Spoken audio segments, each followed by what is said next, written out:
Bueno, un cordial saludo, le doy la bienvenida a su clase de Criminalística y Ciencias Forenses, en el cual hoy vamos a iniciar la sesión número 11, día 27 de enero del 2021. Les doy la cordial bienvenida. Bienvenidos, chicos. Bueno, espero ahora sí que se encuentren muy bien. Vamos a retomar lo que es el tema. ¿Terminaron de ver la película? Sí, señor. ¿Sí?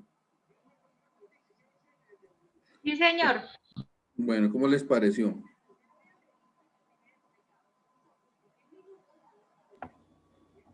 Súper interesante y pues, o sea, tiene como dos tramas, como que tocan meterse mucho en ella para entenderla bien. Bueno, entonces, esa película es con un fin. Esa película es con un fin de que ustedes entiendan qué es el falo imaginario, ¿sí? Pues lo que yo les decía, además de la psicología, la psicología forense, además de que nos ayuda a hacer una perfilación criminal, nos ayuda en otros campos, nos ayuda también a identificar, además que la perfilación criminal es identificar a una persona en la cual ha cometido algo delincuencial, ¿sí? Entonces, esa otra ciencia auxiliar en el cual nos ayuda para el derecho, como la psicología forense, nos ayuda también a trabajar, a pesar de que nosotros no seamos psicólogos, pero sí tendríamos que entonces el día de mañana entender en un caso dado que nos llegara una defensa, ¿sí? Entonces en una defensa, pues lo que uno trata, vamos a hacerlo desde los dos puntos de vista. Cuando estamos desde la parte de la defensa y desde cuando estamos de la parte del acusador. Entonces, en esta primera parte que estamos hablando, vamos a hablarlo desde la parte del acusador, de la defensa. Entonces, y después vamos a hacer el ejercicio desde la parte de acusador, ¿sí? Entonces, en ese orden de ideas, lo que busca la parte de la psicología forense, ahí sí entra a jugar un papel que es algo muy distinto a la criminalística. Entra a jugar un papel lo que es la criminología. Pues aquí entra a estudiar el comportamiento. Y aquí podemos llegar y definir esas dos grandes diferencias. Que la criminalística estudia toda esa ciencia auxiliar, esa técnica en el cual nos puede ayudar y corroborar bajo una ciencia, pues tenemos números, tenemos otras ciencias, tenemos medicina, otras ciencias, como se han dado cuenta, en el cual nos apoyan. Y la criminología es la que ayuda a estudiar ese comportamiento de la conducta de la persona, ¿sí? Para el día de mañana hacer nosotros una estructura delincuencial o mirar ese trastorno mental. Yo les decía a ustedes que estos trastornos mentales se tienen que acreditar. Pues cuando yo trato de colocar a una persona o en una defensa o una persona inimputable, ¿dónde está el artículo? Inimputable en el Código Penal, se tienen que siempre analizar desde 3 puntos de vista, ¿sí? Entonces, ¿qué se analiza? Pues la conducta. Y para que no sea culpable en una defensa, ustedes o uno siempre le enseñan una estructura, ¿sí? En penal, que sea típico, Antijurídico y culpable. y culpable. Y a uno siempre le enseñan que si hace falta uno de esos elementos, ¿qué pasa? No hay delito. No hay delito y tampoco, por lo tanto, habrá culpabilidad. Culpabilidad. Exactamente. Súper. Si nos vamos a mirar este título del Código Penal, nos dice título 3. No les pregunté, ¿estoy compartiendo? Sí, Sí, señor. Sí, señor. Bueno, pónganle mucho cuidado. Título 3. Capítulo único. ¿De qué? De la conducta punible. Esa conducta punible es el comportamiento de la persona, ¿cierto?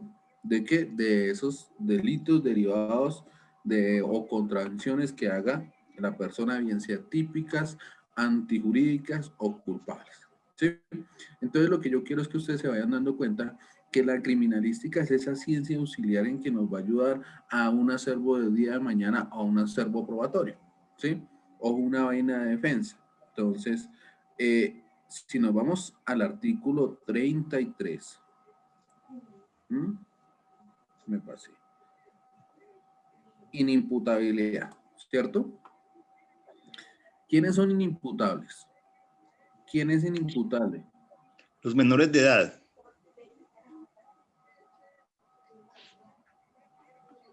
¿Quién más? Los incapaces. Incapaces. Los incapaces mentales. Entonces, es inimputable quien en ese momento ejecuta la conducta típica antijurídica y no tuviera la capacidad, como por ejemplo los que ustedes me dicen, por ejemplo, menores de edad, incapaces, y comparecen a licitud que determine de acuerdo a esa comprensión. Y aquí vamos a empezar a analizar 3 puntos muy detenidamente y quiero que no se me afanen ahí frente a estos puntos. La inmadurez psicológica, que son uno de los fundamentos que el día de mañana, bueno, si se van a dedicar al derecho penal, ¿sí? La inmadurez psicológica, el trastorno mental y la diversidad sociocultural de similitudes.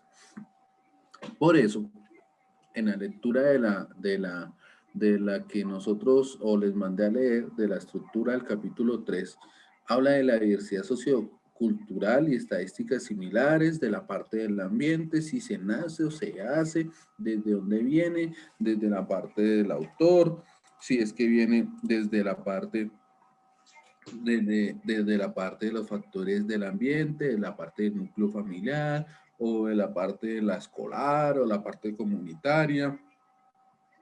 Todo eso se empieza a analizar, que ahí es donde empieza uno a analizar todos estos puntos de vista como argumentación. Yo lo que estoy tratando de darles aquí, darles a ustedes esa argumentación que el día de mañana ustedes van a tener. Entonces, en la estructura delincuencial que ustedes hicieron en la película, ¿sí? En la estructura delincuencial con la película, venga, si yo encuentro un formatico que yo tenía más chévere y se los envío.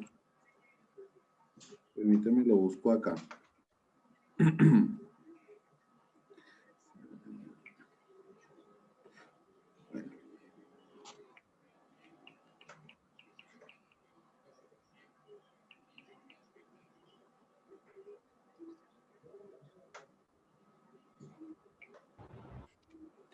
Y a ver si lo tengo.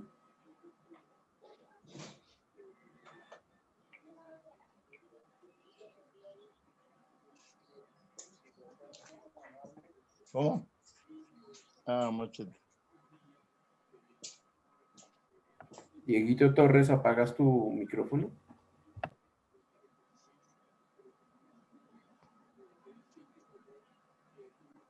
Mire, les voy a enviar acá. Me dicen si llegó. Está cargando, está cargando. Yo les digo cuando me llegue la flechita.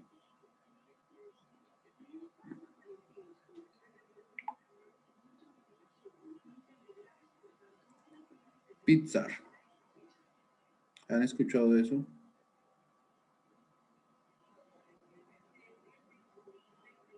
No, profe. ¿No les ha llegado?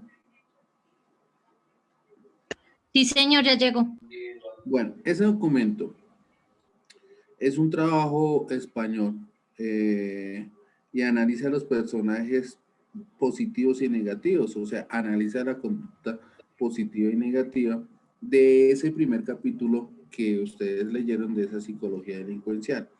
Y lo hace un análisis con personajes de películas, como películas como Memo, películas como Monster, películas como Story Story, ¿sí? Hace los comportamientos de cada uno como ejercicio. Yo hago el ejercicio con los personajes de la película El Golpe, ¿m? En el cual ustedes ahí van a ver más abajo si lo están viendo, su WhatsApp.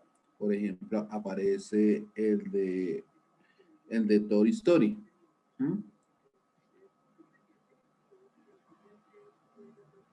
No sé si lo están viendo. ¿Lo encontraron? En verde. No. ¿Sí? Tiene, ok. Sí, el verde, fecha de personajes, ficha de personajes. Dame un momentico. Alexis, ¿cómo vas?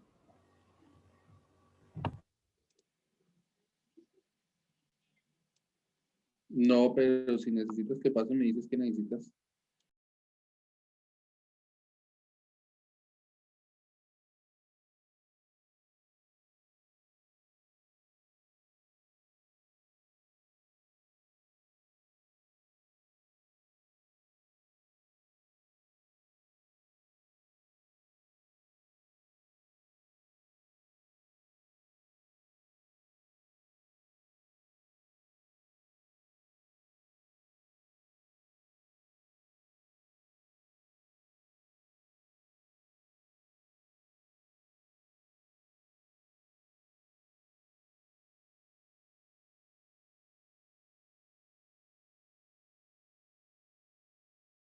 Porque estoy en clase.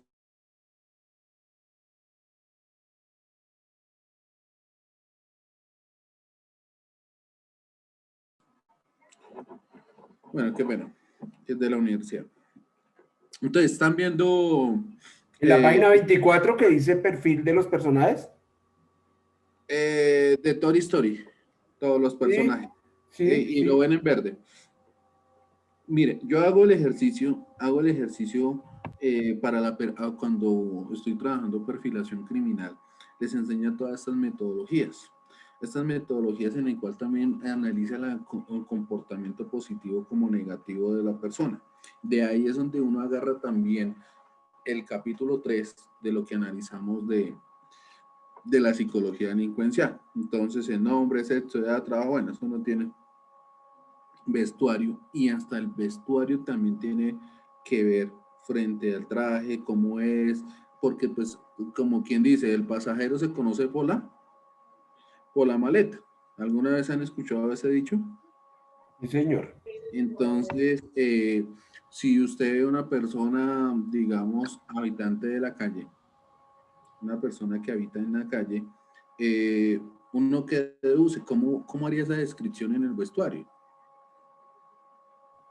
Ropa sucia, de Sucia. harapos, Ujú. desordenada. Sí, ¿qué más? Personas sin bañarse. Pero démonos cuenta que podemos encontrar personas desordenadas, pero no hay personas desordenadas mentalmente. ¿Sí? Pero la ropa, el vestuario nos puede decir mucho. ¿Sí? Entonces hay personas en el cual pues pueden estar muy bien, de cuello blanco, de cuello con corbata, pero están desordenados mentalmente. ¿Sí? Profe, una pregunta. ¿Sí? ¿Y cómo identificar en la calle?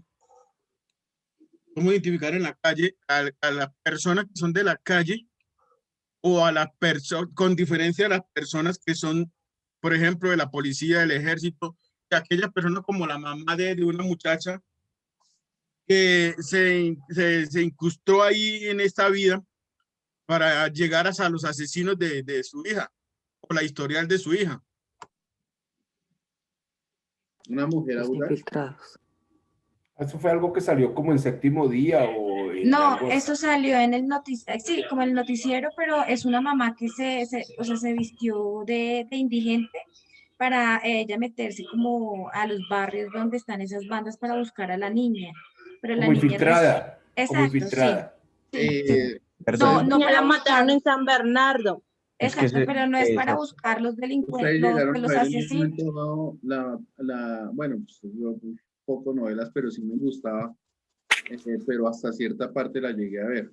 Hasta que mataron un personaje, ya no vuelvo a ver nada más. Una que se llamaba El Bronx. Sí, yo me la vi, profe. Toda. Ah, bueno, nosotros los desocupados la veíamos. Entonces, hasta que mataron al Titi, ¿era? A Manolo, profe. Manolo era. Manolo, el Titi era otro lado. Entonces, Discúlpame. eso no, pero sí, gracias por acordar. Eso es exactamente, si tú ves esa novela de Bronx, pero acá se infiltra es el padre. ¿Mm? Entonces, eso no es que cómo definiría el comportamiento, lo definiría audaz. Una simple palabra. ¿Sí? ¿De qué? Pues audaz. No sé si respondo a tu pregunta.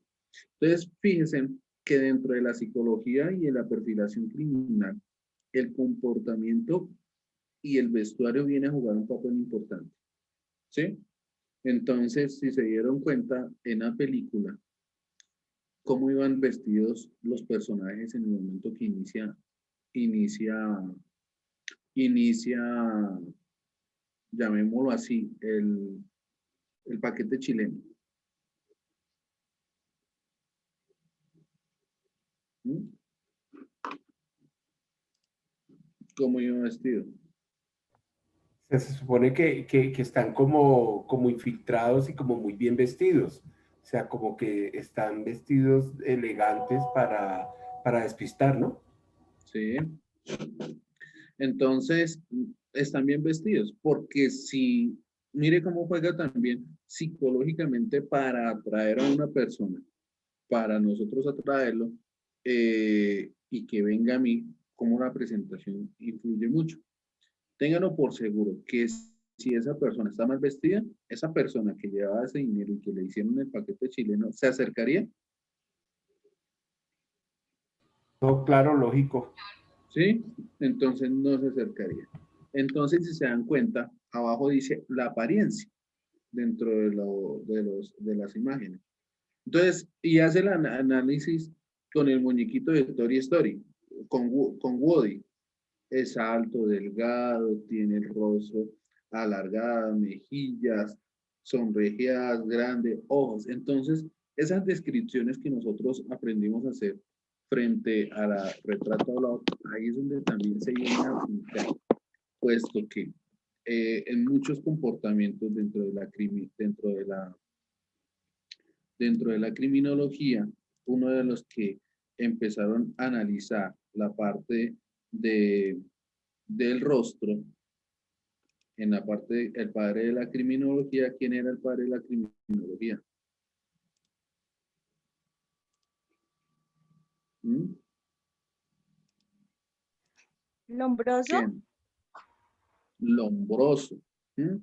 Entonces, Lombroso hablaba del loco moral, el épico, del loco, del ocasional, del apasionado. Él era una persona, un método que estudiaba los delitos, observaba la medición, la destrucción, las herramientas básicas para ese conocimiento de encima relacionado con la especulación de la parte clásica, estudiaba la frente, estudiaba, y él era las personas que decía que si tenía la frente ancha, alargada, entonces iba a ser una persona criminal. ¿Mm? Y también estudiaron ustedes a una persona que se llamaba Federico Ferri, cuando vieron el penal general.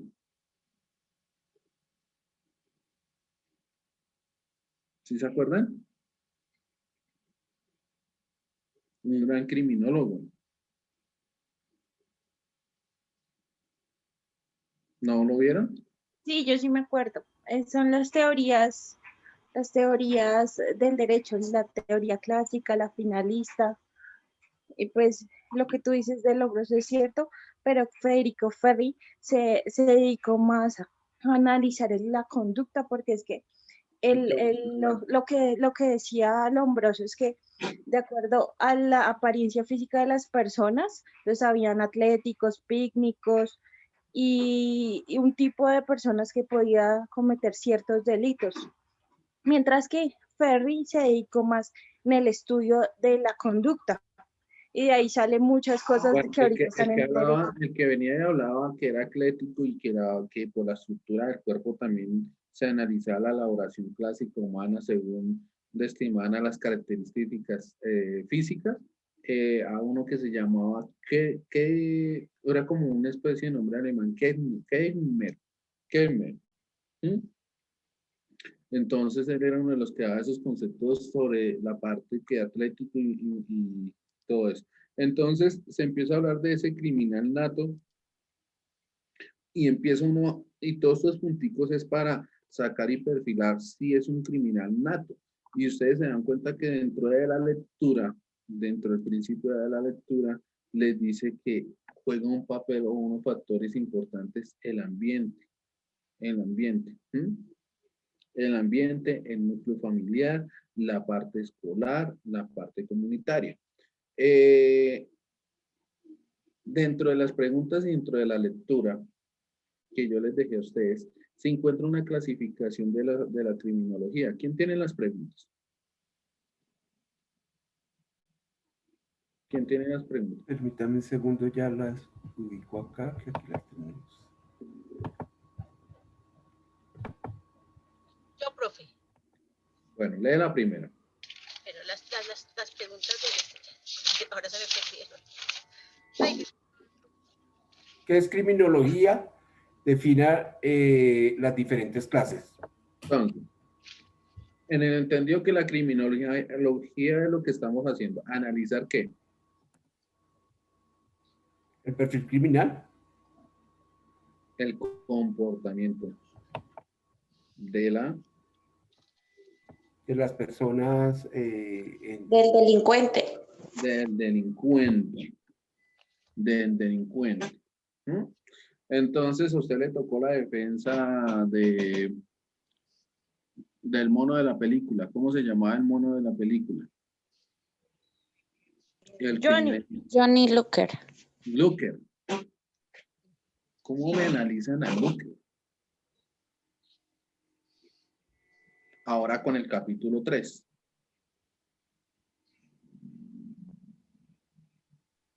Pues de lo que yo hice, a mí me parece Se te cortó. Ahora sí. en el capítulo 3 aparece primero la emoción estables, porque la personalidad de él para mí era histriónica, a él le gustaba hacerse notar y eso le acarreaba problemas en la película. O sea, él era el tipo de persona que le gustaba mucho llamar la atención, no era prudente con lo que hacía, porque pues él es estafador dentro de la película, pero cumple un rol de que se mete con gente que no debe por ser fanfarrón. A él le gustaba presumir mucho de su talento y era bastante arriesgado. Si te diste cuenta, él va a un bar con una chica a jugar la ruleta. Sí, y aparte de eso, eso también era característico de él, que tenía una adicción por las mujeres bonitas, por las mujeres llamativas. Entonces, esas mujeres muchas veces eran contratadas por su enemigo para hacerlo caer en la trampa, para entregarlo, porque él vivía todo el tiempo escondido, a él lo encontraban y aparte que le gustaba no solo la estafa, sino la falsificación de moneda. O sea, él pagaba con billetes falsos. Entonces, si te das cuenta, acabas de hacer un perfil psicológico de esa persona. Ahora analízalo desde el factor ambiente.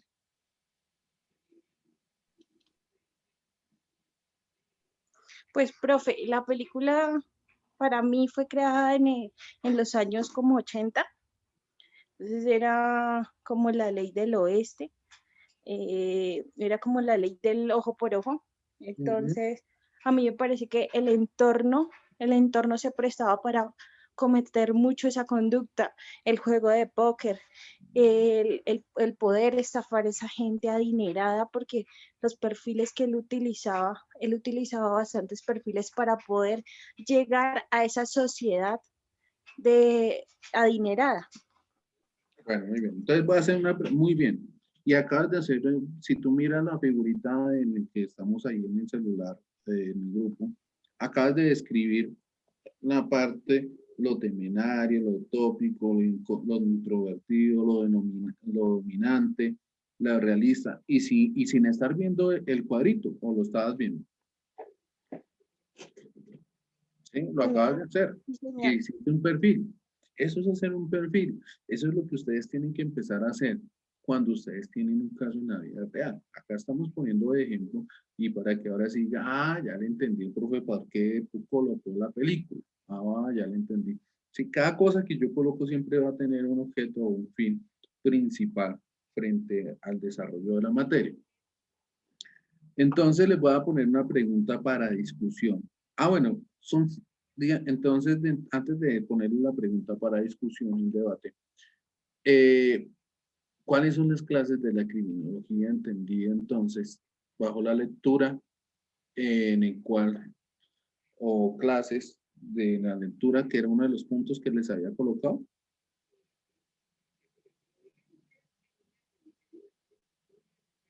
¿Se fueron? Sí, profe. Entonces, ¿quién me los enumera? ¿O me los dice? La Profe, yo. Dale. Las clases de la criminología es la científica, la aplicada, la académica y la analítica, son 4. Sí. ¿A qué hace referencia la científica?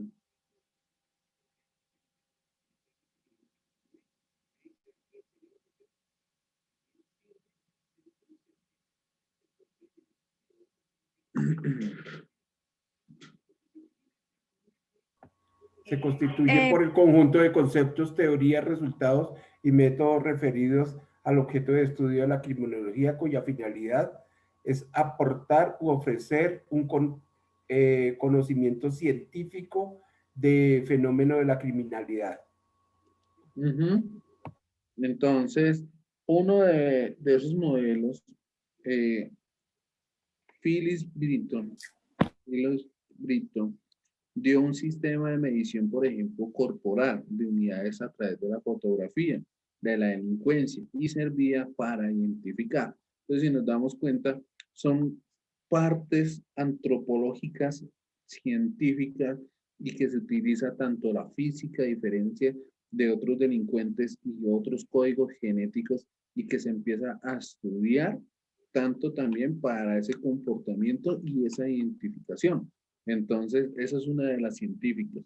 Hoy en día también se ve como la criminología moderna dentro de los criminólogos y uno de los padres fue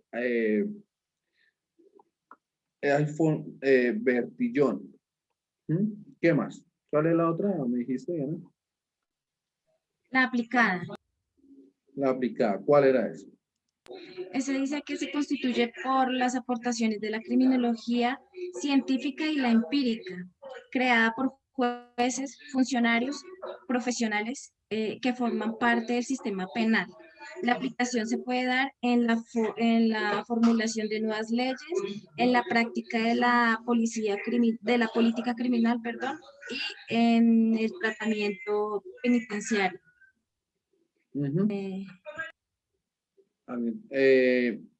Y esa también juega un papel muy importante, esa aplicada, en el cual también desde la escuela sociológica, ¿sí? Desde la escuela sociológica, hoy en día también y desde la criminología moderna, se empieza a sostener si las ciudades, por ejemplo, las ciudades, la delincuencia de las ciudades, distribución geográfica también se puede describir que si también genera delincuencia, ¿sí?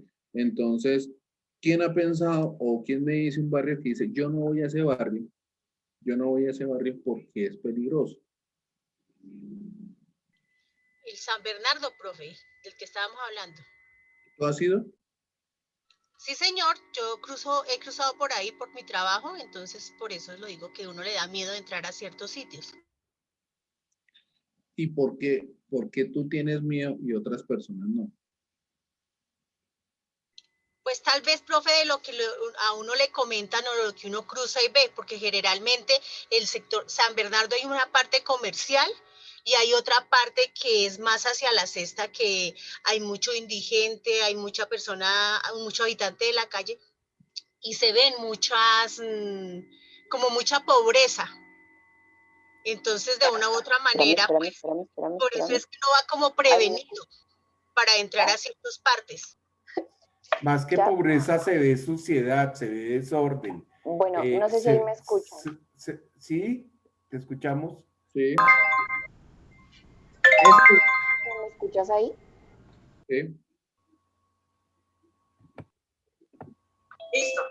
Sí. Entonces, ya se te escuchó también. Es el otro móvil, es el otro suyo, doctor. ¿Lo dijeron? Creo que no. Es el otro Que suyo. es un proceso un poco más expedito que el verbal, ¿sí? Precisamente en este proceso. El otro dispositivo con el que usted está conectado, que están hablando. Y la sentencia no... Un segundito acá, espérame. Se está bloqueando ya. Ya. Bueno, eso que tú acabas de decir, es que yo no paso por allí. Psicológicamente se está trabajando y eso se llama endocriminología. Endocriminología. Busca la definición de endocriminología.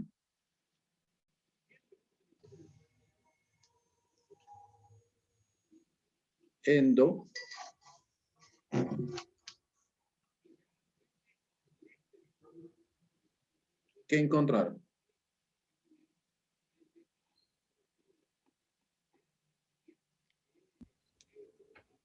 Es una disciplina de la medicina que estudia el sistema endocrino y las enfermedades provocadas por un funcionamiento inadecuado del mismo. Algunas de las enfermedades de las que se ocupa el endocrinología son la diabetes, mellitus, provocada por diferencias de insulina o deficiencia de insulina, o resistencia a una acción de hipotiroidismo.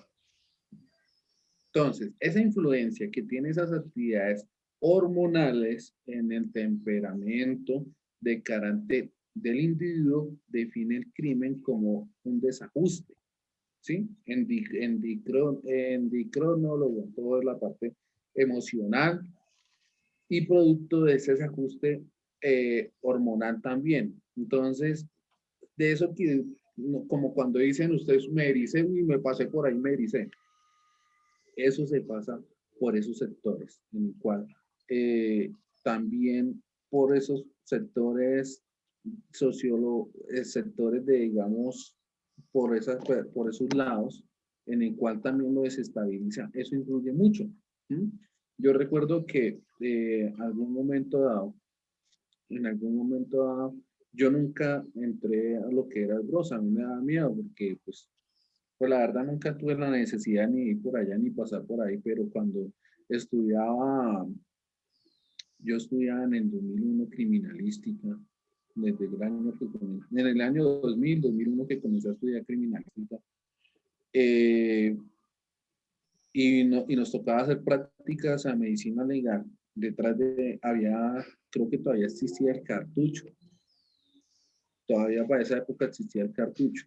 Y detrás de medicina legal, eso era un barrio horrible, que habían incluso, me acuerdo que yo veía por la ventana de medicina legal, yo veía como funerarias, como una especie donde vendían ataúdes, unas cosas así. No sé si alguien... donde son ahora los apartamentos de Campo David, más o menos.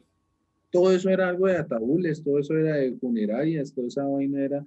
Yo me acuerdo porque, pues, yo hacía las prácticas allá y también a veces iba a la biblioteca cuando empezaba a estudiar esta actividad y uno se asomaba y eso era horrible. Entonces, el sistema de ese carácter individuo emocional se desajusta emocionalmente. Eso también en la criminología toma una gran importancia por esos factores de esa escuela de que empiezan a individualizar esos barrios. Entonces, la compañera nos dice en San Bernardo.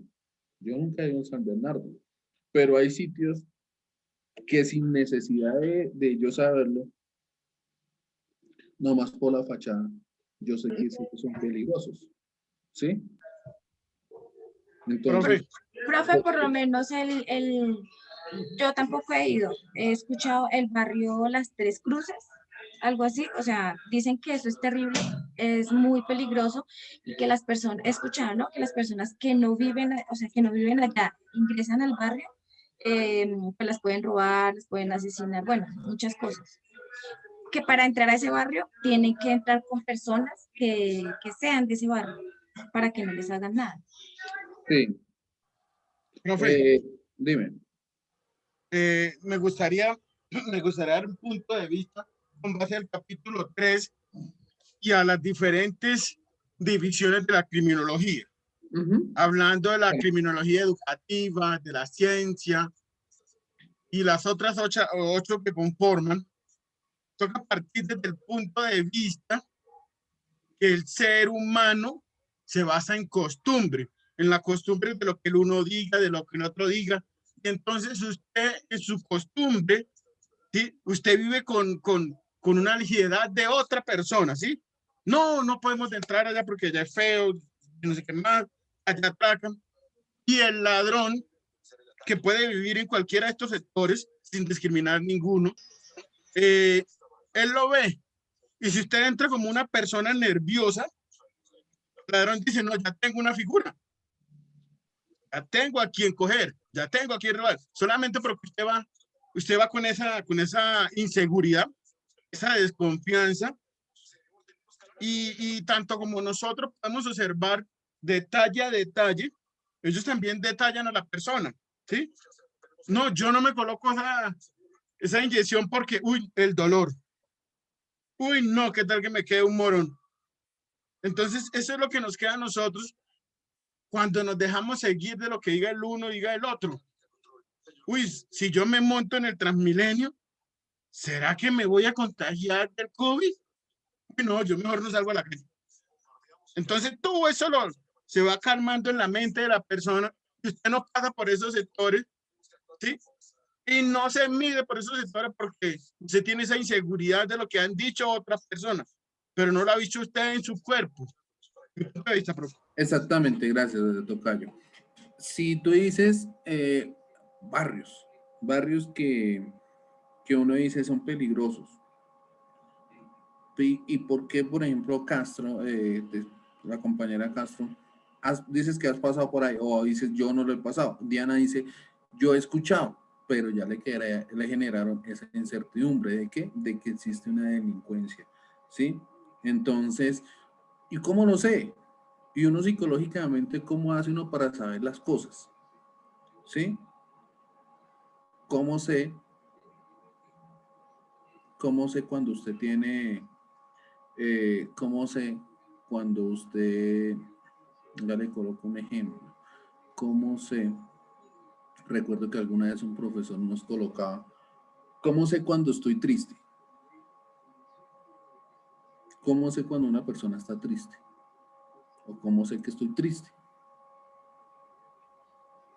Profe, por su forma de actuar, su cara, sus movimientos, su acción.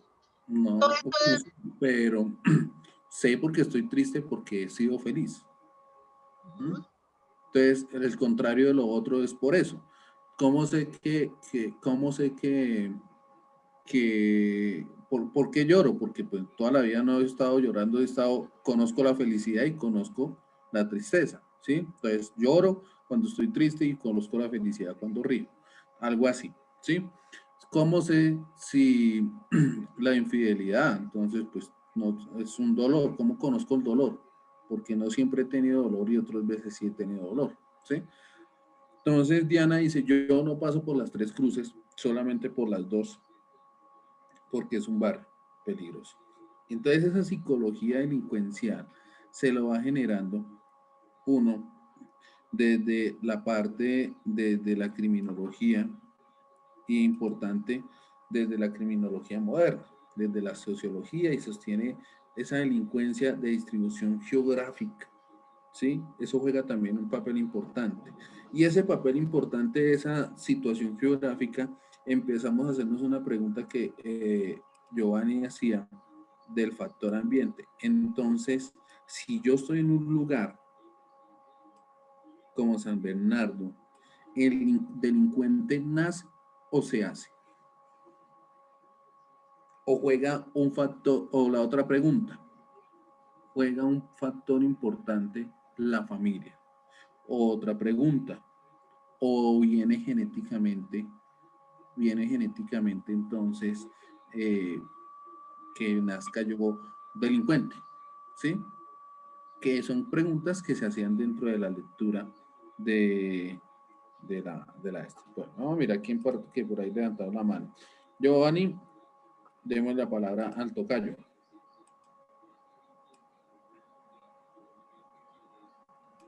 No, profe, era el aporte que acababa de hacer. Qué pena, no había bajado la mano. Qué pena, disculpe. Ok, Fernando.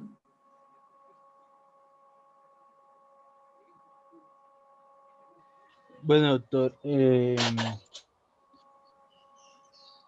pienso que desde el punto de vista de definición del enfermo nato, creo que el criminal nace con el pensamiento el del mundo criminal, por eso se llama enfermo nato, que nace, enfermo nato nace del criminal pensando en esa forma. Y según las definiciones de Garófalo también.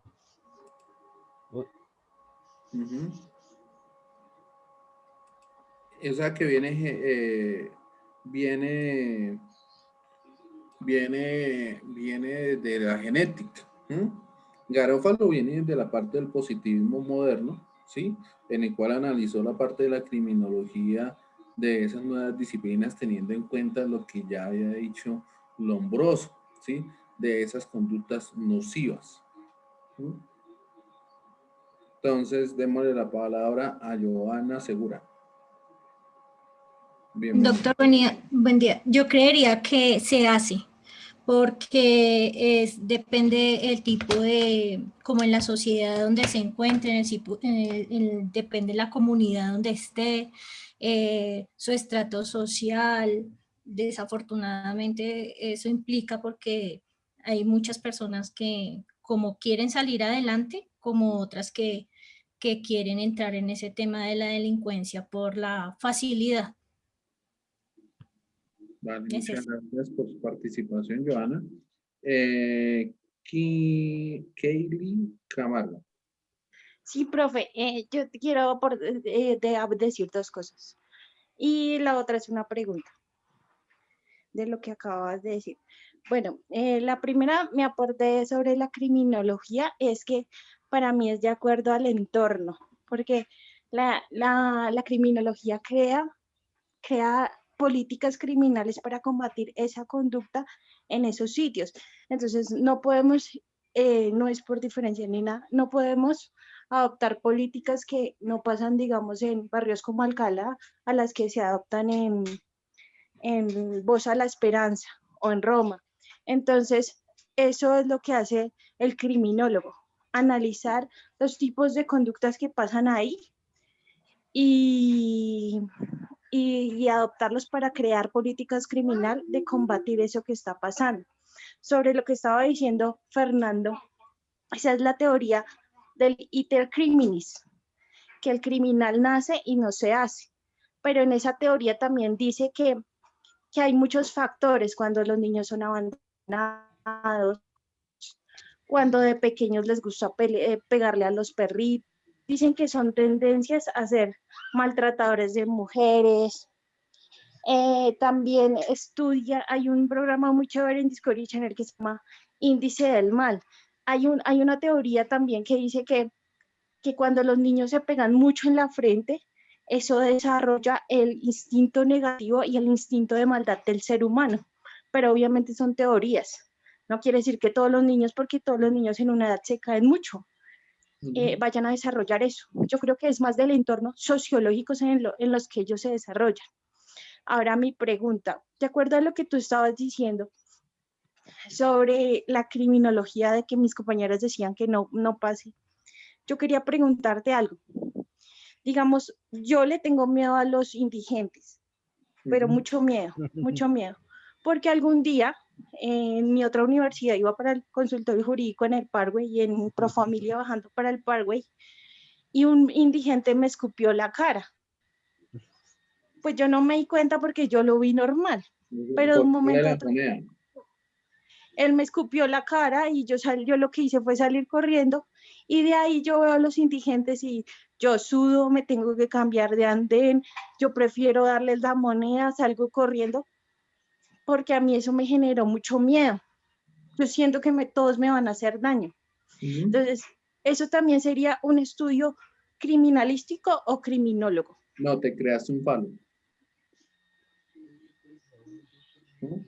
Te recuerda que el falo va de lo real, lo simbólico y lo imaginario. ¿Sí? Entonces, si yo te digo, vamos por esta calle y pasamos, y tú me dices, no me agarres, no quiero ir por allá. Y yo te digo, camine, vamos por allí. Y que tú no, porque tú te creaste un falo imaginario. Recuerda que el falo imaginario es lo real, lo simbólico y lo imaginario. Entonces, real, tú te imaginas a la persona, el habitante de la calle, te lo imaginas, ¿sí? Lo simbólico, así ves un trapo viejo, ¿sí? O una persona mal vestida, tú ya simbólicamente lo asocias a algo real que es una persona habitante de la calle. Y lo imaginario, tú te imaginas a alguien o que todos te van a escupir. ¿Sí? Sí, doctor. Disculpe, de pronto te indispusiste a la acción o a lo que pudiste vivir en ese momento, pero pues yo tengo una anécdota que iba una vez bajando al hospital militar y había un indigente ahí y tenía un tarrito de eso que le piden a uno monedas. Y una señora no le quiso dar monedas y ¿sabes qué cogió? Cogió el tarro y empezó a pegarle en la cabeza al loco ese, a la señora. Sí, eso fue terrible para mí, eso fue traumático, aunque no me haya pasado a mí, pero la señora iba adelante y ese señor cómo le pegaba con ese tarro a esa señora, pobrecita. Bueno, así como que pero eso es una predisposición, ¿no? Eso sería una predisposición que uno tiene. O sea, ya uno se programa para eso. Sigmund Freud, que es el padre del psicoanálisis, él habla 3 puntos, él hablaba del falo imaginario de la síndrome de la castración, pero él lo hace la comparación, desde que esa castración era el pene. Una mujer que siempre quería tener un bebé y sentía los síntomas, entonces, y la castración era ella tener su bebé y que nunca lo podía tener. Visto eso, entonces, él lo miraba desde 3 puntos de vista, Sigmund Freud, que es el padre del psicoanálisis, y es ese, porque tú a toda hora no andas mal pensando en los habitantes de la calle, tú no andas pensando en los habitantes de la calle, es tu subconsciente que anda pensando en los habitantes de la calle.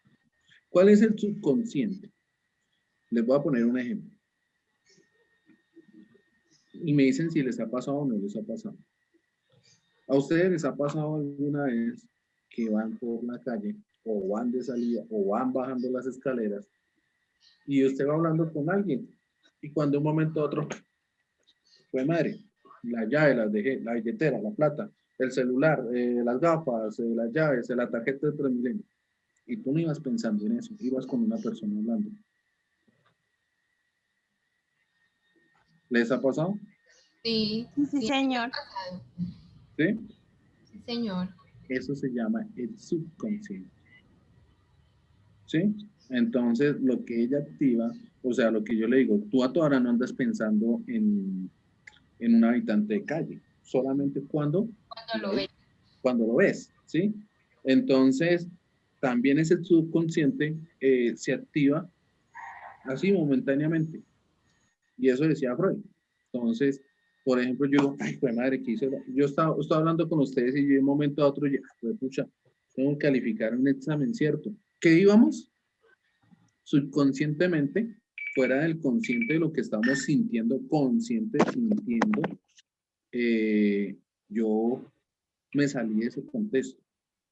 Entonces, por eso, cuando uno coge a una persona y dice, venga, hermano, ¿qué fue lo que hizo? No solamente le pegué 5 tiros, sus 20 apuñaladas, más encima la violé, la desangré, la descuarticé. Sí, así de sencillo. Y yo, hermano, ¿y qué pasó? Hermano, yo perdí la conciencia y yo no sabía lo que estaba haciendo. ¿Y será que podemos reclamar ir intenso dolor, hermano? ¿Alguna vaina? ¿Sí? Porque también es un eximento de responsabilidad.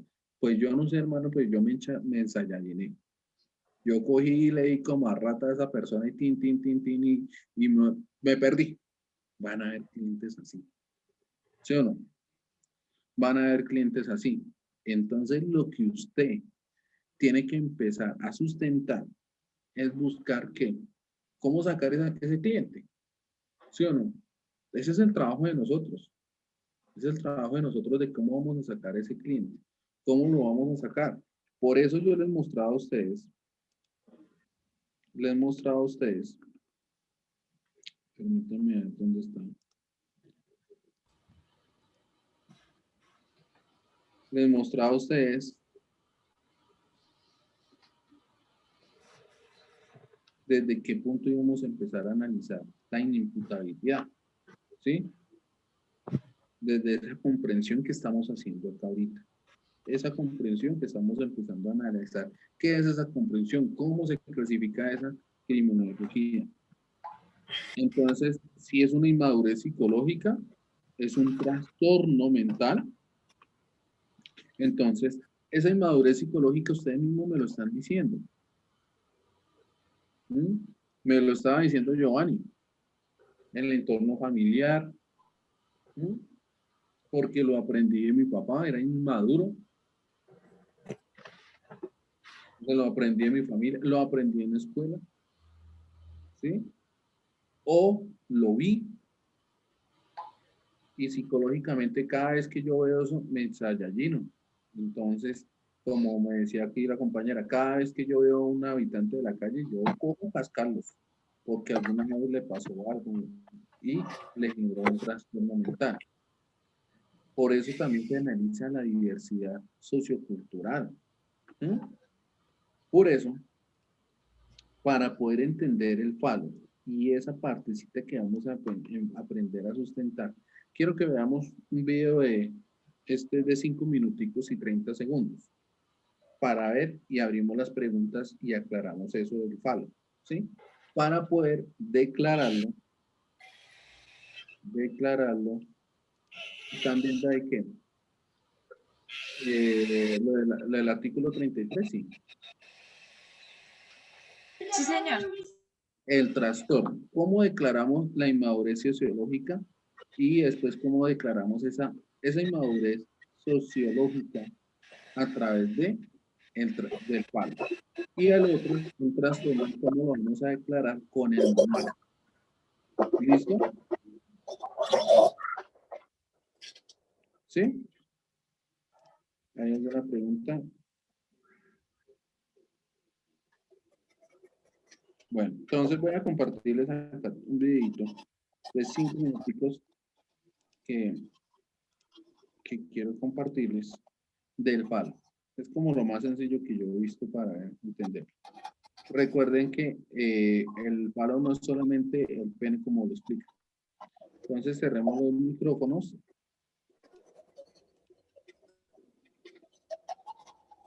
Ay, discúlpame, antes de comenzar, Diego, tiene la palabra, que hace rato tenía la palabra y creo.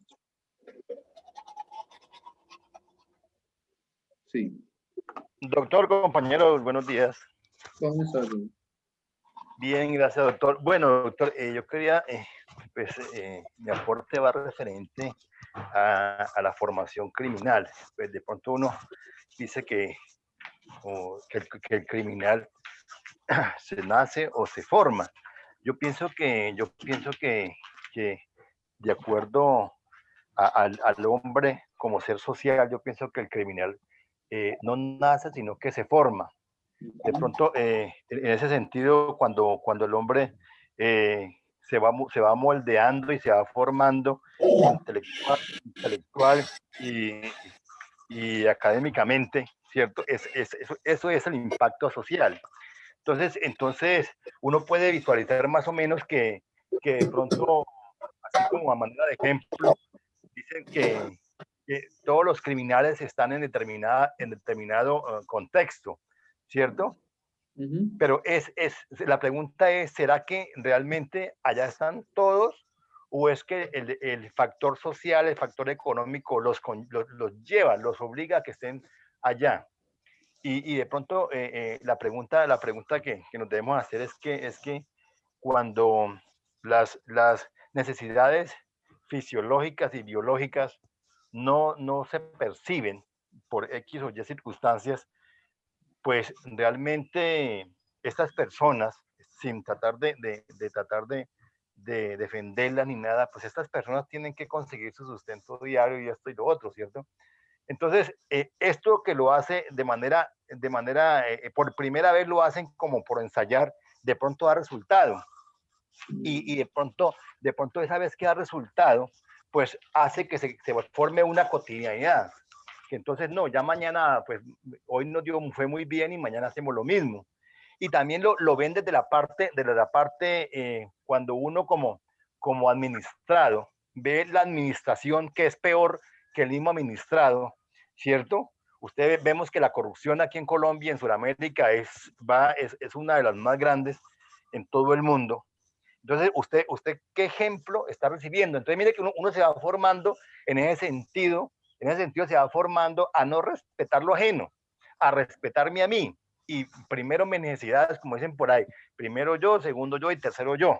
No me importa a quién tengo que pisar, a quién tengo que hasta matar, a quién tengo que vulnerar todos sus derechos. Entonces, en ese sentido, yo pienso que una parte muy, muy importante es el entorno social para que estas personas que vulneran todos los derechos habidos por haber a sus semejantes, pues se vayan formando con estas actitudes que a lo último a ellos les parece natural.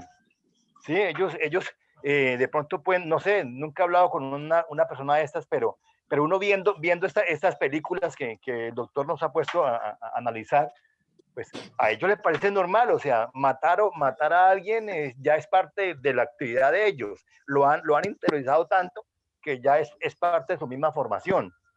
Sí, ya es normal, mi trabajo de hoy es matar a fulano de tal, y van y lo matan, ¿cierto? Y ya para ellos no tienen un impacto en lo más mínimo en su formación y van y desayunan al ratico y toman tinto con sus compañeros y hablan como lo mataron.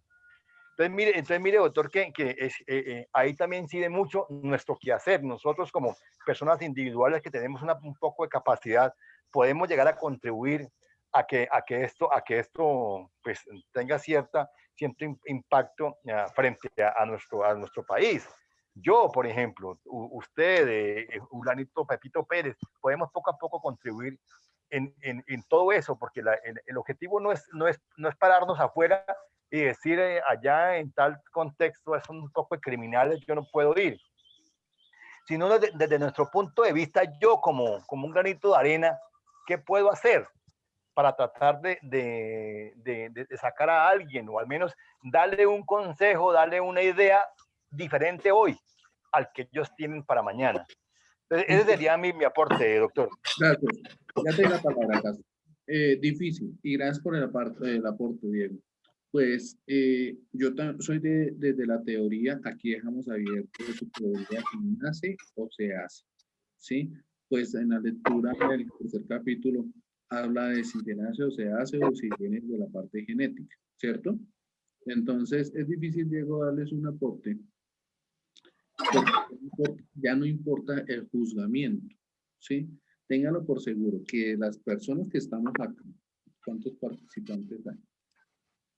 de las 44 personas que estamos acá, no les va a importar el juzgamiento que hagan, digamos, si en un momento dado su familia está aguantando hambre, sus hijos están aguantando hambre, si tengo que matar por salvar una vida, no va a importar el juzgamiento. Y yo no nací en un barrio criminal, en un barrio de bajo. Si yo tengo que hacerlo, lo hago. Dígame si alguien no haría algo delincuencial acá por salvar a su mamá, a su papá, a su hijo o a su familia. Usted lo hace. Y usted no nació así. Yo sí lo haría. ¿Quién dice que no? Doctor, precisamente pues la ley a esta clase de casos, esta clase de personas como que los resguarda. Recordemos los actos famélicos, recordemos el intenso dolor, la legítima defensa. Bueno, esos Que son sabemos que en todos, algún momento estos son, dado se estos son determina para que instrumentos sea. de responsabilidad. Pero en un momento dado, frente a lo que estamos hablando acá, es frente a la sociedad. Entonces, usted es un delincuente, usted es un criminal. ¿Mm? Sí, el cimiento de responsabilidad, ese sería el rol del abogado, de sacarlo por ir a intenso dolor, de culpa exclusiva, legítima defensa. Bueno, lo sacamos por algún lado, pero ¿usted por qué lo hizo? Usted nunca va a saber la necesidad de la otra persona. Entonces, desde el punto de vista mío, este es mi concepto y respeto de ustedes. Estamos en academia. Si a mí me tocara, pues, no sé si ustedes han visto una película de Washington, de un negrito, en el cual tiene un hijo, en el cual tienen sopo en el corazón y el corazón se vuelve, no le quieren poner el corazón, se vuelve un negocio, él coge la clínica, secuestra la clínica, todo eso. Sí, profe, yo también la he visto. Y es la persona más, o sea, uno a veces ve las películas y yo a veces veo las películas y yo voy analizando también psicológicamente las películas. Y esa persona que si ustedes han visto esa película, es la persona más noble del mundo, que tuvo que vender hasta el televisor, el carro, lo que pudiera para recoger la plata y le dicen, bueno, y el resto que hasta ahora esto es la cuota inicial. ¿Mm? Y ya no me importa nada. Entonces pongamos ese caso, ¿esa persona nació? No. Entonces las circunstancias lo hacen. ¿Sí? Demos la palabra a Castro. Profe, yo también quería participar, que también influye mucho el entorno familiar. Yo he tenido la oportunidad de trabajar con el ICBF, con niños de alta vulneración, y es muy triste ver cómo los niños nacen en esas familias donde hay drogadicción, donde hay violencia, donde hay muchas cosas aberrantes que de una u otra manera los niños se hacen en ese ambiente. Son niños que de una u otra manera nacen triste y sencillamente delincuentes porque no ven otra situación. Yo he estado en sitios donde son imaginables porque son de alta peligrosidad, profe, pero tristemente el delincuente es más psicólogo que nosotros porque lo que decía el negrito es cierto. A uno siempre le ven el miedo, así sea en los ojos, en la actitud y en todo esto. Entonces uno muchas veces, pues no sé, lo que decía que a veces el miedo y sobre todo a uno lo llena de, como se dice, de impotencia, pero uno no tiene que ir predispuesto muchas veces a ciertos sitios. Lo que yo te decía ahorita, yo estaba allá en San Bernardo, en La Favorita, en La Estanzuela, donde quería la película que tú nos pusiste de Villavicencio sobre lo de la drogadicción y sobre la venta de estupefacientes. Yo estaba en sitios así, profe, porque uno se da cuenta, no, por mi trabajo, lo que yo te decía, uno ve cosas que le toca estarse callado y pasar desapercibido. Yo no miro, yo no hago porque es que las cosas son tan evidentes y veía esa película o lo que tú nos pasaste, el caso, y decía, eso es la verdad y la realidad de la vida. Hay que tener en cuenta que también juega un factor importante el ambiente, no solamente el ambiente, como lo estás mencionando, sino también un factor importante el Estado, ¿no? el Estado esas oportunidades que genera. Si no genera estudio, pues después va a pedir oportunidades. Si no genera, usted no se puede capacitar, por lo menos no le ayuda a terminar, que son fines esenciales del Estado, hacerle una garantía bajo un Estado social de derecho, garantizarle la salud, la vida, la honra, la educación, la justicia, la igualdad, ¿sí? Y no le garantiza esas cosas mínimas, vitales, para que usted se genere como hombre de bien, pues también se van a generar entonces estas otras situaciones, otras circunstancias en el cual pues vamos a encontrar ahí y que las clasifican, ¿sí? Entonces se vuelve importante eso. Todo esto que ustedes están haciendo ahí y que han dado sus conceptos en ese entorno, eso es lo que ustedes tienen que hacer cuando ustedes estén en una audiencia penal y argumentar como defensa, ¿sí? Recuerde que en el artículo estamos analizando y en el trastorno social, en la parte, en su entorno, esto. Y esto es una argumentación. Y ustedes pasan por encima del artículo 33, en el cual pues, dice esa inmadurez sociológica, ¿desde dónde viene? Y dice, ¿cómo? Trastorno mental. Y ahorita vamos a ver cómo se clasifica ese trastorno mental. ¿Cómo lo evaluamos con el diagnóstico del DSM-5 y con su CSI-10? ¿Sí? Entonces, ese trastorno mental se clasifica y lo vamos a ver bajo también un tutorial. ¿Por qué tiene que ser bajo un tutorial? Porque pues eso se necesitan argumentos con juicio de valor y yo no puedo dar un juicio de valor que no tengo. Entonces, vamos a ver entonces, vamos a ver si con este videito queda claro de pronto lo del FAD, que es lo que nos va a ayudar también a terminar de estas argumentaciones.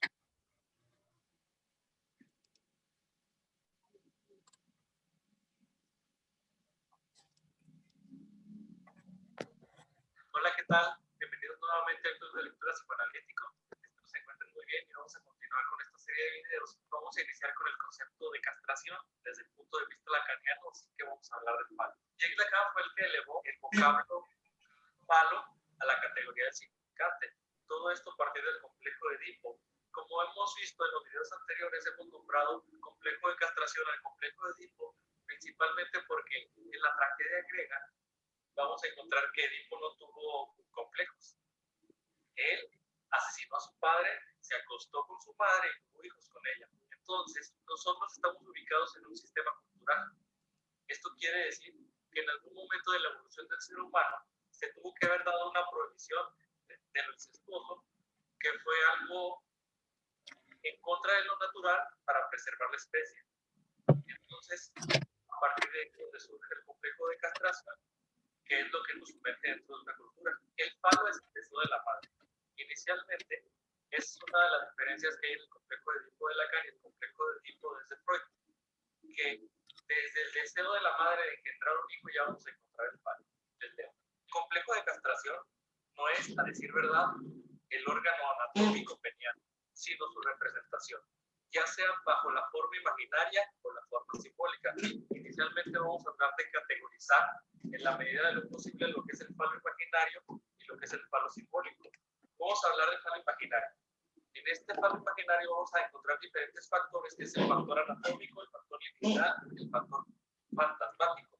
El factor anatómico, tiene que ver con lo del cuerpo propiamente dicho, lo que es táctil y lo que es visible. Pero no perdamos de vista que lo estamos ubicando en un factor imaginario. El factor liminal, que tiene que ver con el momento en el que el niño o la niña tiene diversos tocamientos en su aparato reproductor y que a la vez se vuelve una zona erógena precisamente por el placer que le genera. Y el factor fantasmático, que está ligado a la angustia de mutilación, pero no mutilación precisamente del pene, sino de que se le prive de una parte de lo que él es, de una fragmentación de su cuerpo. La siguiente noción del falo que podemos encontrar o tratar de organizar es el falo simbólico, que en sí trata de un objeto desmontable y que es intercambiable por otros objetos. O sea, el falo puede tener equivalentes. Un equivalente del falo puede ser, por ejemplo, el dinero, el poder, la fuerza, y les leo una cita. El falo imaginario es reemplazado simbólicamente por el niño. El falo es en sí un patrón simbólico. un patrón quiere decir que tiene esta maleabilidad de cambiar de acuerdo a los deseos y a las faltas del individuo. Otra cita es: el falo deja de ser imaginario y se convierte en un patrón simbólico que hará posible que los objetos, cualquiera que sean sexualmente equivalentes. Aquí es donde precisamente digamos que el falo siempre va a tener una noción sexual. Para llegar al falo simbólico es crucial renunciar a la madre como objeto de goce. Es precisamente donde la prohibición del incesto viene a instaurarnos en la cultura y nos saca de una estructura que pudiera llegar a ser a cierto grado perversa y nos instaura en este sentido neurótico que nos puede llegar y llevar y hacernos apegarnos a la ley. El significante fálico es el límite que separa al mundo de la sexualidad simple, insatisfecha, del mundo del goce, que se supone absoluto. En sí, lo que nosotros entendemos como sexualidad tal vez pudiera estar erróneo, porque no hay un placer completamente sexual, porque la sexualidad, desde instaurarnos en lo cultural, siempre va a estar satisfecha de forma parcial. O sea, siempre va a haber una parte que quede insatisfecha. Nunca va a haber un goce total, porque eso nos sacaría de la prohibición del incesto. El falo es el significante de la ley. Eso quiere decir que el falo se instaura precisamente en la prohibición del incesto, donde vamos a encontrar en este complejo de Edipo, que les comento, se debería de llamarlo, debemos de nombrar complejo de castración, donde el deseo de la madre es el falo. La madre en algún momento va a desear tener un hijo, donde luego posteriormente se va a constituir que el hijo sea el falo de la madre, y donde tiene que entrar el padre a cortar ese falo, y hay una doble castración. Se castra a la madre de tener el falo y se castra al hijo de ser el falo. Es ahí donde queda instaurada la metáfora paterna que nos llega a solidificar el instaurarnos en el orden de la cultura. Bueno, concluimos con el video de hoy. El próximo video de esta serie es el tema. Bueno, ¿quedaron más confundidos o no? Bueno.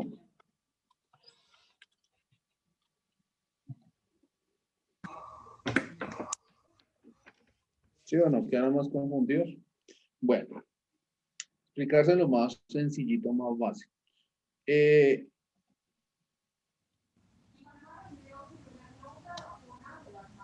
El falo no solamente es ya la parte de la castración o es simbólicamente lo que es el pene, sino ya es una necesidad, como por ejemplo el dinero, que más nos decía ahí.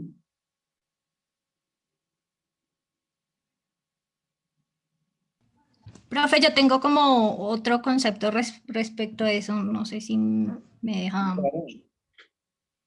Claro.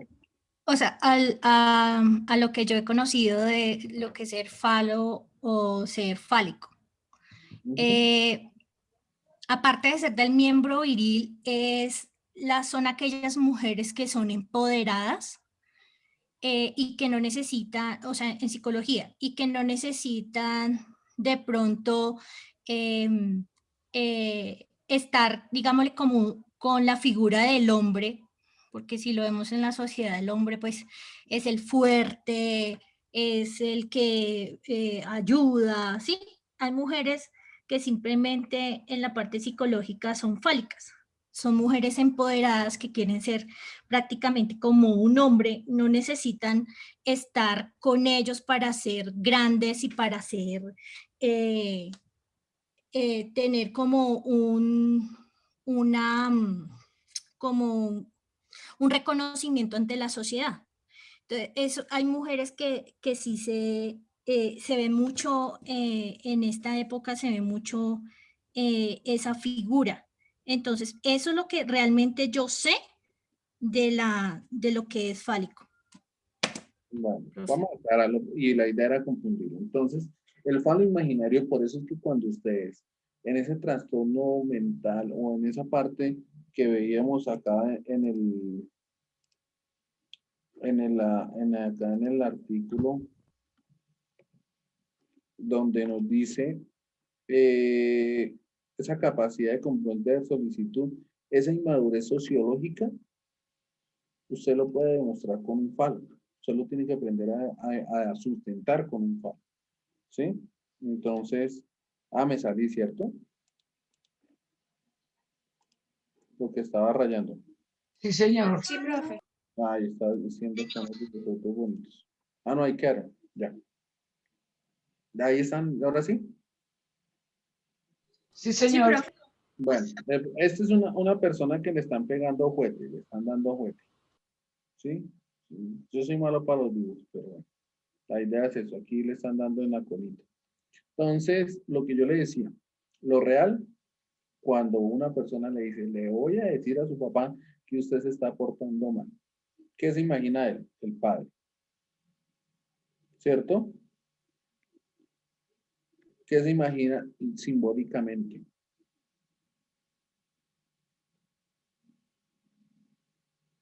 ¿Qué trae el padre? La correa. La correa. Y imaginariamente, ¿qué se va a imaginar? ¿Cómo le dan? Juguete. ¿Cómo le pegan? Juguete. Entonces, cuando una persona se ensayallina y le dice a usted le dice, hermano, ¿qué le pasó? Y yo no sé qué me pasó, yo perdí la noción del tiempo, pero yo no le quería pegar un balazo en la cabeza. No sé qué me pasó. ¿Sí? Yo no sé, recordé algo. Entonces usted puede llegar el día de mañana y sustentar que esa persona tiene un falo imaginario en el cual para él cada vez que ve, como que nos decía la compañera, que veía a un habitante de calle, ella qué hace, se simboliza. ¿Mm? Eso se puede llamar, profe, como un estrés postraumático. Recuerde que lo real y lo simbólico vienen a ser lo mismo, entonces casi vienen a ser lo mismo. Simbólicamente, entonces ya se ve, imagina el escupetajo, una persona escupiéndola, entonces ella se puede ensayallinar y puede matar a esa persona cada vez que lo ve y si se me acerca lo mato. ¿Y usted qué le pasó? Yo no sé, es que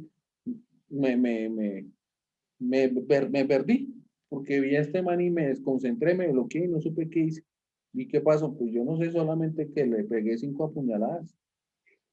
¿Sí? Entonces ahí esa es la sustentación. Pues dentro de Sigmund Freud, de lo que venía y hablaba, de lo que yo les estaba diciendo a ustedes, de ese subconsciente, cuando uno dice, ¿qué le pasó? Es cuando lo que les decía en el ejemplo, las llaves. Usted que cuando va, ay, madre, las llaves, usted iba pensando así. Usted piensa que usted va caminando acá por esta línea. ¿Sí? Va caminando por esta línea. Normal. Aquí abajo. Va caminando por esta línea. Y cuando menos piensa, ¡pum! Saltó. ¿Sí? Ese saltó fue las llaves, el celular, las gafas, el recibo, etc. Y usted iba pensando en otra cosa. Entonces, a eso lo llamo el yo. ¿Sí? Ese yo que es esa personita que está caminando y estamos en el presente. Y hay un ello, que es ese angelito que nos viene y nos habla. Bueno, yo soy malo para dibujar. Iba a dibujar como una especie de aureolia ahí. El ello. Entonces,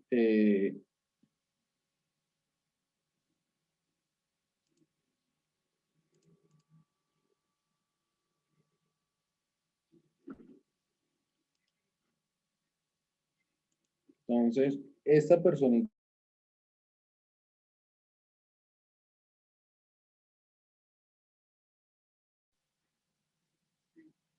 ¿sí? El ello y el super yo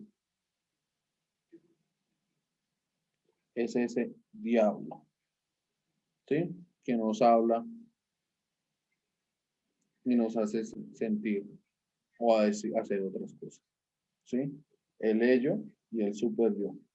Nosotros siempre vamos a estar en un yo, en el contexto habitual, y cuando pegamos ese salto, podemos pegar ese salto, bien sea para cosas de bien o bien sea para cosas de mal.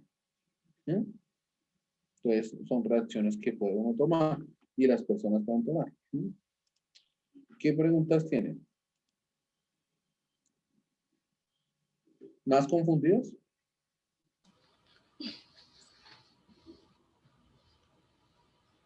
Profe, más o menos lo que tú nos estás indicando es más, o sea, yo lo entiendo como aquellas personas que son de pronto muy tranquilas, que de pronto uno siempre las conoce como que son estables, pero en un momento que uno no se espera y que no lo conoce, Sí, eso sí, ay, que no lo conozca Rabón y espera y verá, que no lo conozca en Saiyajinado, una cosa, como yo soy muy buena gente, pero conozcan en Saiyajinado y verá que mato y como de muerto, ahí sí, ¿quién no hace eso, sí o no? Sí, profe, dice que de esas aguas mansas, líbrame, Señor, porque uno no sabe cómo va a reaccionar esa persona en una situación. O en un momento, como se dice, que tengan que salirse el super yo, profe. Eso es lo que ustedes tienen que hacer y seguimos analizando desde otro punto de vista mañana. Estos otros puntos del taller de la criminología, porque hay otros puntos. Yo les dejé 3, como 4 puntos, ¿sí? Para resolver estos otros, porque todos se giran en entorno de manuales. Todo. Si yo les pusiera a ustedes un ejemplo, por ejemplo, el día de mañana,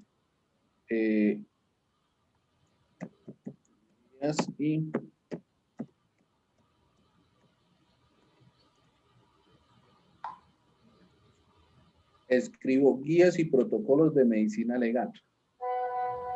Y mira, estos trucos a uno nunca se los enseña, sino que usted viene a aprenderlos hasta después que usted ya ha jodido tanto. Me dicen si estoy compartiendo.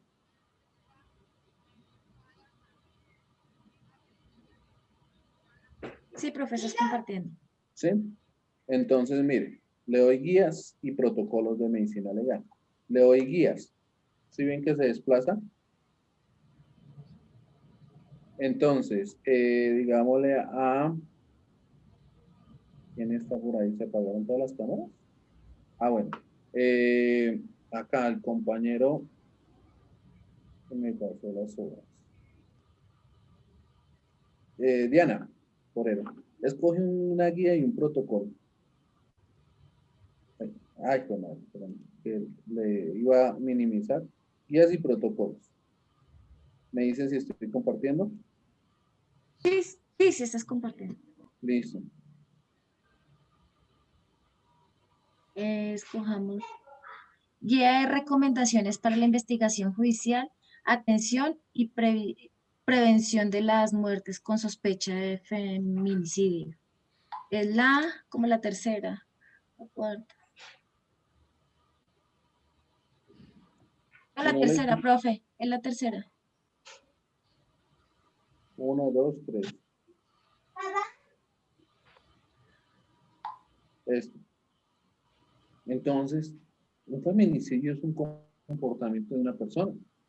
Usted por qué lo mató, no sé, algo tuvo. Y entonces todas estas guías y protocolos aquí le va a decir todo el procedimiento. Ojalá se las puedan descargar. El marco normativo. Y aquí usted encuentra las guías y protocolos, quién lo desarrolla. ¿Sí? El género, identificación de género, la argumentación, ¿sí? Organización, cómo se organizan, qué tipos, modalidades directivas, cómo es. ¿Sí? Entonces ahí uno encuentra esa guía. No sé si me abrió y la compartí. Sí, señor, se abrió. Por ejemplo, el día de mañana a ustedes les tocó una defensa de, venga, buscamos una.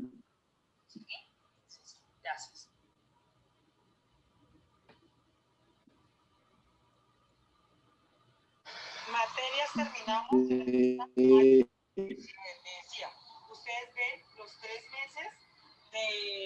los 3 meses normal de noveno, pero en décimo ya solamente... Lady, por favor, tu micrófono.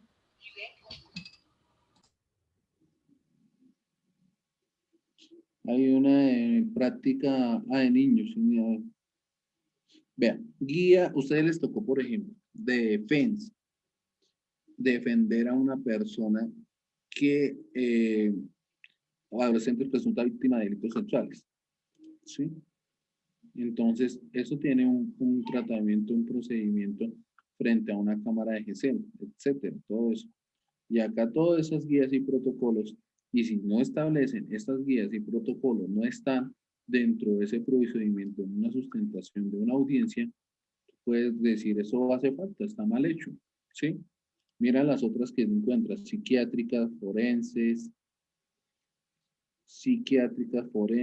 pericia, psicología forense y capacidad de comprensión de determinación, ¿sí? Todo esto, psicología, psiquiátricas, entonces, a una vez le llega a uno, necesita el concepto de lo que pasa es que hay una víctima de delito sexual, entonces, vea, guía para la realización pericia, psiquiátrica, psicológica, forense, y yo miro si la hicieron bien y si la hicieron con todos los protocolos y las guías, ¿sí? Entonces, acá uno está toda la guía y el protocolo. Entonces, le tocó de defensa, pues revise si está bien bajo la guía.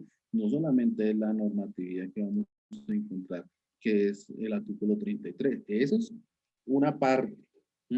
Y eso uno nunca se lo enseña.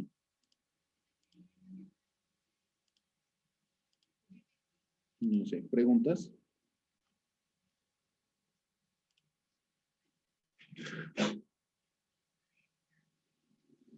¿Dudas?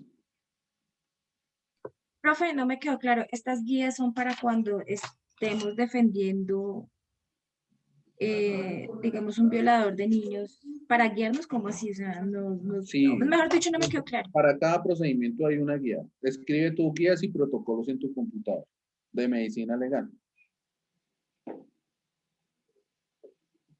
Y tú comparte la pantalla. Creo que no sé si puedes compartir. ¿Sí? Y le das la primera y le escribes guías. Y ahí te bota todas las guías. Esas guías es como, guíese por acá para usted llegar, para hacer esto. ¿Sí te salió? Sí, profe, ya voy a compartir pantalla. Eso, entonces ahí tú dices psiquiátricamente y forensemente muchas cosas se utilizan, no solamente para la parte delincuencial, sino para procedimientos. Exactamente, estás compartiendo. El primero, ¿verdad? Clip. La primera guía. ¿Sí? Y escoges, mire, busca uno. Entonces, guía para la realización psiquiátrica de la autopsia. Guía para la recolección de plantas psiquiátricas mentales. Bueno, sí, estas guías son para cuando, es que no me quedó claro para qué son, digamos, yo voy a defender, no sé si a un violador de niños. Una. Bueno, escogemos la primera. Ahí para... Guía para la determinación de estado de salud de persona privada de la libertad, estado grave de enfermedad de seguridad y privacidad. Entonces, yo necesito, ¿quién tiene el micrófono abierto? Bueno, yo necesito a una persona que cogieron y es privada injusta de la libertad. Entonces, aquí te hice todas las guías para la parte de si está mentalmente bien o no está mentalmente bien. ¿Sí? Si no, con eso, pues, el proceso para, mira, dice proceso para, mira el índice. El índice. Proceso para determinación médico-legal del estado de salud de la persona privada de la libertad, responsabilidad, biografía, técnico de la calidad, historia, documentación, sus anexos, definición. Entonces, todo eso es la guía para que a una persona la tenga en privado y esté bien en estado de salud, tiene que pasar por todo esto. Ah, ok, profe, sí, ya. Sí, ya, entendí. Tienes que aprender a agarrar. Profe, o sea que nosotros digamos, somos abogados, entonces sabemos la parte legal, pero también para nosotros es importante tener conocimientos de psicología forense, como para hacer una buena defensa o representar a nuestro cliente. En criminalística usted tiene que aprender de todo un poco. Bueno, yo sí les digo, a mí, por ejemplo, balística, yo solamente por ahí balística exterior, se divide entre interior, interior y exterior, y médico legal. Entonces, yo la verdad, yo soy muy cobarde para las armas. Yo para disparar, yo soy muy malo. Entonces, no me gustan las armas. ¿Para qué voy a dar una materia en el cual pues no se necesita más especialidad y yo me he profundizado en otras cosas? Entonces, hay personas que saben muchísimo que sí tienen armas y le dicen la marca, le dicen el calibre. Yo en esa parte sí, en balística sí he sido siempre muy flojo, siempre me gusta verla, pero soy cobarde con las armas. Profe, pero uno como abogado penalista no debe conocer, digamos, de cierto tipo de armas o... Sí, claro. Ya deja de compartir si quieres. ¿Sabe qué les recomiendo para que ustedes aprendan balística bien y chévere? Vayan al Museo Militar.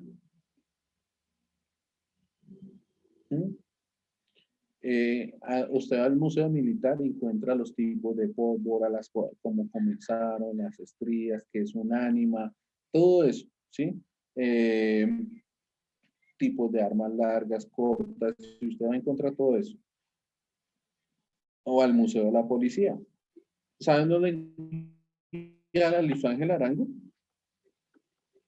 Sí, señor, claro. Deja de compartir. Ahí no es ahí al frente, hay un reloj y detrás de ese reloj encuentra el Museo Militar. El Museo Militar está en la calle 10 con carrera quinta. Sí, ahí al lado no es ahí al lado de la biblioteca.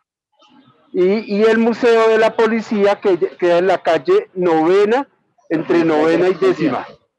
Cuando yo tengo tiempo, o cuando tenía tiempo así con presencial, yo los llevaba al Museo Militar y me iba con los muchachos al Museo Militar. Le decía, bueno muchachos, hoy nos vamos, mañana nos vemos allá en el centro y cuadramos la salida. Pero ahora como, sí, o sea, estas cosas y así hacía cosas distintas. Siempre con la criminalística se hacen cosas distintas.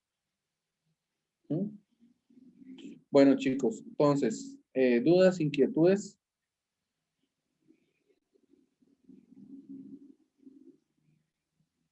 Mañana vamos a mirar cómo se ve el manual, cómo se aprende a mirar el manual. ¿Listo? Para uno solicitar la declaratoria de un trastorno. ¿Listo? Bueno, entonces espero que la clase haya sido de su agrado, que haya generado muchas dudas y muchas preguntas. Gracias, profe. Gracias, profe. Les deseo a todos entonces buen día. Un buen día a todos y alcancen a tomar algo, desayunen. Un abrazo a todos. Muchas gracias a todos. Un abrazo. Buen día. Gracias por el